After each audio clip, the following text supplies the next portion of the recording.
After like the first 24 hours, I guess the pain would set in. It was not an easy task at all. So the first 2 weeks were pure hell. I wanted to give up, but I'm very stubborn. You're supposed to have your nipple deep in their mouth, and I wasn't doing that correctly. It's just positioning. It's all about positioning. And because I had nobody to ask, I had no clue if I was doing it right. Just little things that they don't tell you, like if you got big breasts, you gotta hold the suckers up. Most women just naturally kind of take 2 fingers like a scissors action and squeeze their nipple. Well, that flattens out the nipple.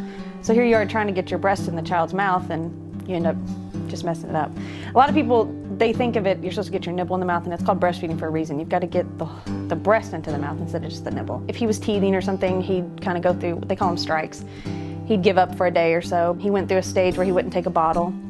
So that was another challenge.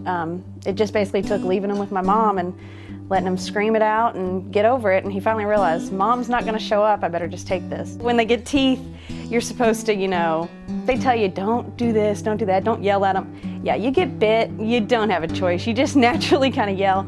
So I remember my exact reaction, not that it's right, I flicked him in the cheek. It was just a natural reaction. He hurt me, and that's what I did. Well, it scared him. Didn't eat for a day. He was like, no way. So once we got over that, I think we were smooth sailing, and then I stopped the day he turned 1. It was like, this is your last time, buddy. That last day wasn't hard for me, but I thought he would miss it. He could have cared less. It was like, okay, cool, cow's milk, we're on. Then the second time we found out we were pregnant, I don't even think it was a question as far as whether I was gonna formula feed or breastfeed. The nurses were just awesome. They were very helpful. They're, any questions you have, here's pamphlets, here's this, here's that. We had 2 or 3 different lactation consultants who would come in and talk to me, which lactation consultants are just people who are trained purely for breastfeeding and tips and all that kind of jazz. I know for me, going through all this, I got real frustrated. They were very helpful for me, so I want to be able to do that for someone else who's maybe stuck in that position in the 2-week period thinking, that's it, I'm done. And having somebody say, if you can just hang in there, I promise it gets better. Even looking back on the days that I thought it was the worst decision I ever made and just, not knowing what else to do, I can't imagine doing anything else. It was definitely the best decision for me. And I encourage other people to do it too, but I understand that breastfeeding may not work for everybody. I've had the opportunity to be a stay-at-home mom.